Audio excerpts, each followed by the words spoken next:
Hello, magandang araw po sa inyong lahat. Ako po ang inyong munting tinig ng Ordinary Filipino. Welcome po sa ating munting tinig channel. Ayan, sa ating mga kababayan from Luzon, Visayas, and Mindanao at saan mang sulok ng mundo, naway na sa mabuti kayong kalagayan ngayong panahon ng Semana Santa. Okay, ang pag-usapan po natin dito ay ang buhay politika ni Santa Sara o kasama na dyan ni Santo Rodrigo. Okay, so anong pag-uusapan natin? Ang malaking relasyon sa buhay politika ng mga Duterte at ng China. Alam naman natin na mga kamunting tinig sa panahon ni Rodrigo Roa Duterte ay ang China spoiled ito sa mga Dutertes. At ang mga Duterte siyempre spoiled din sa China. Papag-alaman natin na ngayon nga lang mayroon pong 3 city sa China na naging sister city po ng Davao. Alam natin yan. So ilang beses na natin po yan sinabi dito po sa ating content.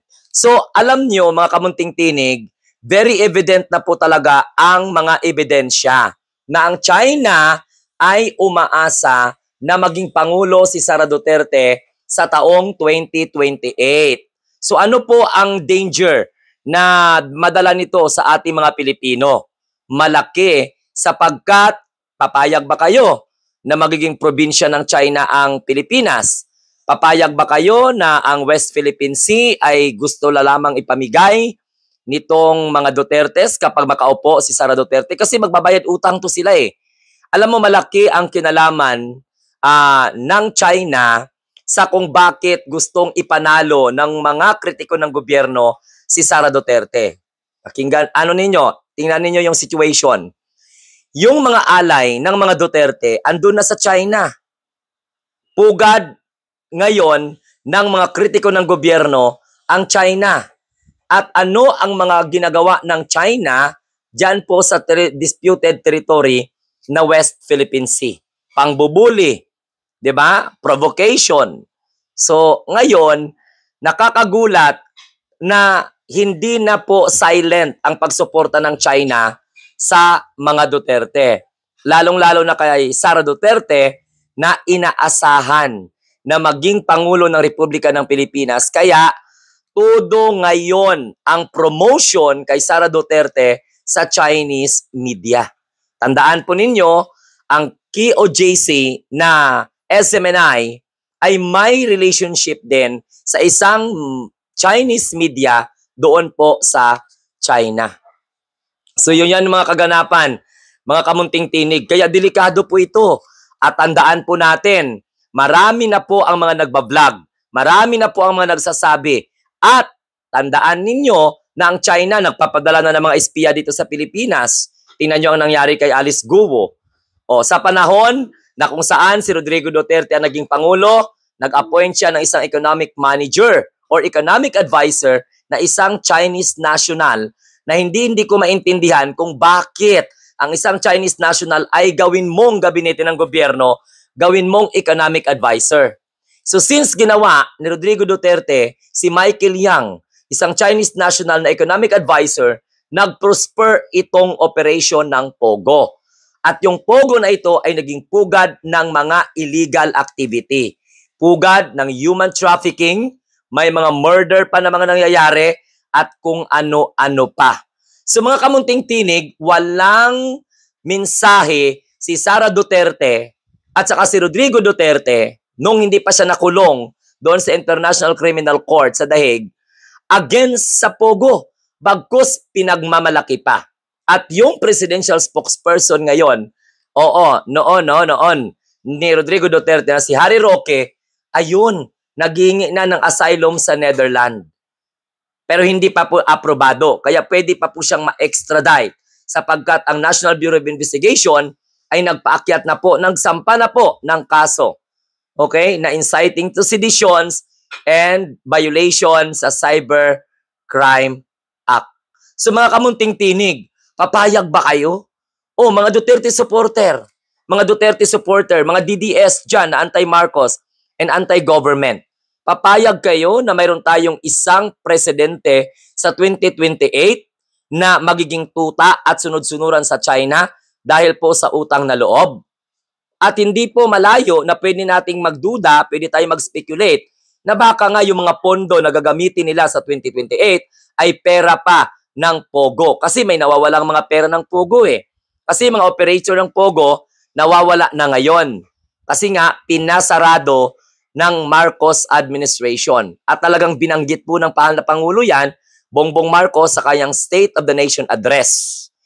State of the Nation Address na muntik nang mawasak ng mga black propaganda sa pag-atake personal kay Pangulong Bongbong Marcos ng mga kaalyado ni Rodrigo Duterte at saka ni Sara.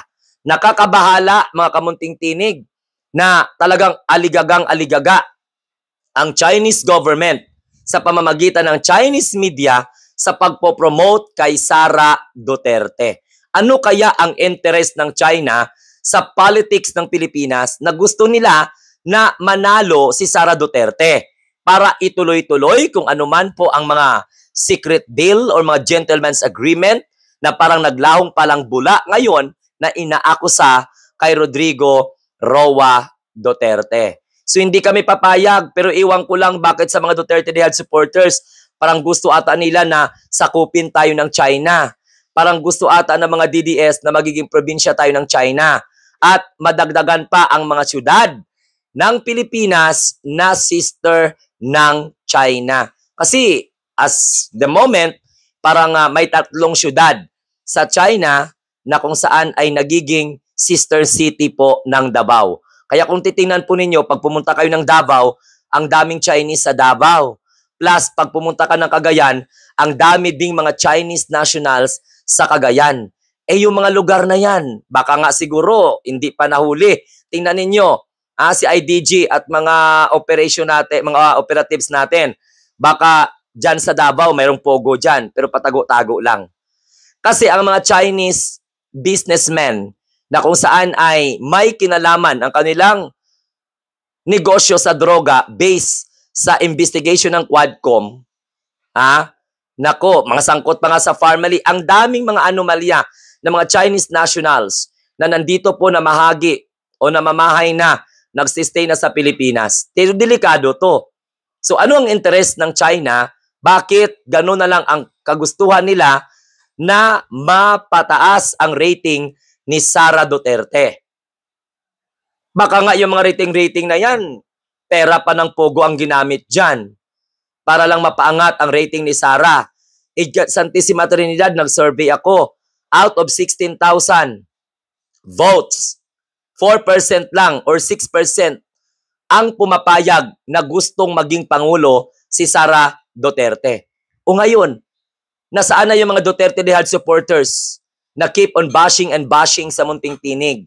Bashing sa lahat ng mga pro-government social media influencers. Dahil pinipili talaga nila, mga kamunting tinig, na malakas di umano ang panawagan at ang tiwala ng taong bayan na si Sara Duterte ay ang susunod na Pangulo ng Republika ng Pilipinas. Sa survey pa lang, tingnan mo sa akin, imposible. Imposible na puro pro-government lang ang magboto doon sa aking survey. Ang dami kaya mga DDS, 32 million man kaya. Bakit out of 16,000? Out of 16,000 respondents ang bumoto, 4 to 6% lamang ang pumapayag na maging Pangulo ng Republika ng Pilipinas si Sara Duterte. So ibig sabihin, marami na pong ayaw kay Sara. Walang kwenta kasi ang paniniwala nila kay Sara at hindi naman po talaga performing. Kaya lang pilit tinatabunan ng propaganda ng kasinungalingan. Sino kaya ang financier ng survey na iyon? Paano nila gathered ang resulta ng survey na iyon? Na halos hindi makamove on ang mga Duterte Dihad supporters sa pagmamalaki.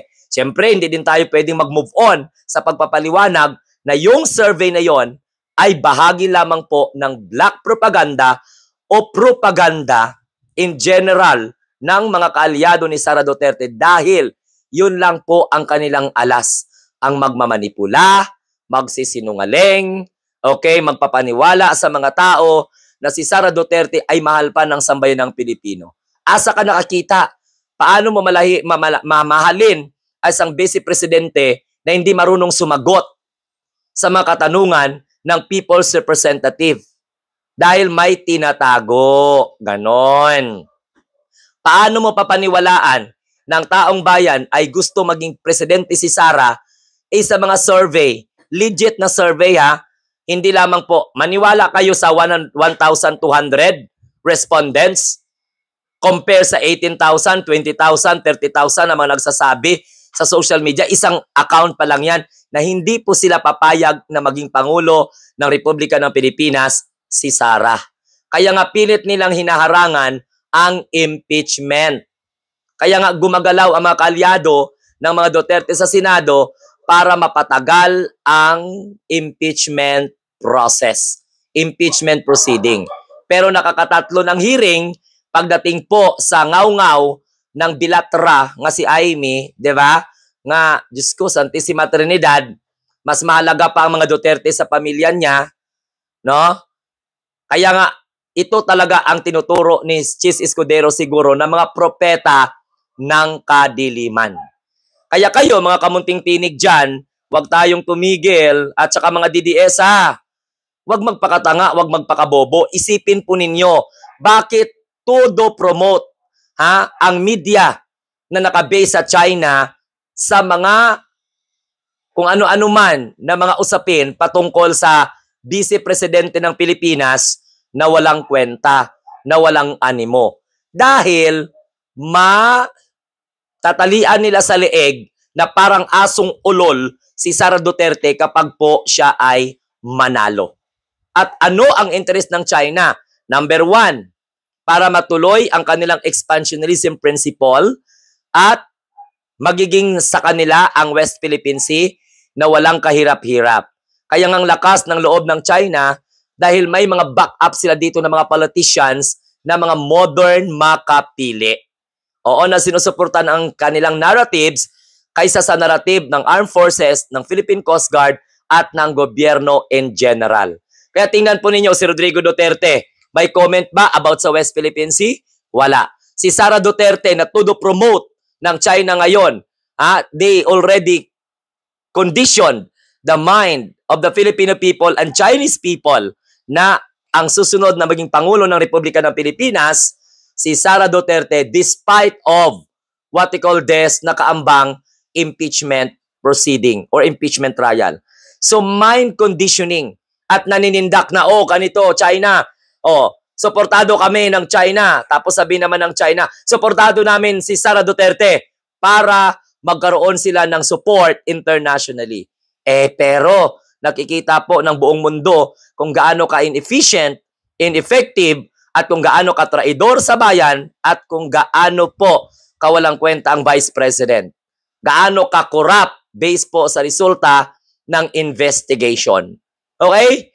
So hanggang muli, ito po ang inyong lingkod, ang munting tinig ng ordinaryong Filipino. Huwag kayo magalit mga Duterte Dehad supporters dahil sinasalba ko lang kayo sa katangahan at kabobohan para marunong kayo mag-isip critically, logically, and sometimes philosophically for better, not for worse. Kasi ang hina kasi ng mga kokote ninyo Oo, kasi kulang kayo sa buwan. Ipinanganak kayo mga 6 months and a half lang. So, kung mayroon pang premature, immature talaga kayo. Because you cannot easily comprehend. Simple lang pinopromote ng China na isang komunistang bansa, si Sara Duterte. Gusto nyo pa siyang maging presidente? I-impeach na nga ng Kamara. Ang dami ng liability. Sara Duterte is not an asset of our country. Duterte is considered as liability of this country. Dahil sa kanilang kapalpakan, sa kanilang korupsyon, sa kanilang pagiging criminal mind, at saka pagiging aligaga, gahaman sa pwesto. Okay? So, kung bago pa lang po kayo dito sa aking channel, huwag kalimutan mag-like, mag-share, at saka mag-subscribe. At huwag kalimutan i-click ang notification bell para lalo kayong updated the moment na magla-livestream po ako at syempre mag-upload ng mga updated video.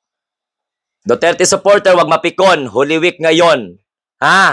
Yan kasi naniniwala kayo kay Sara at Digong na mga bakakon. Amen.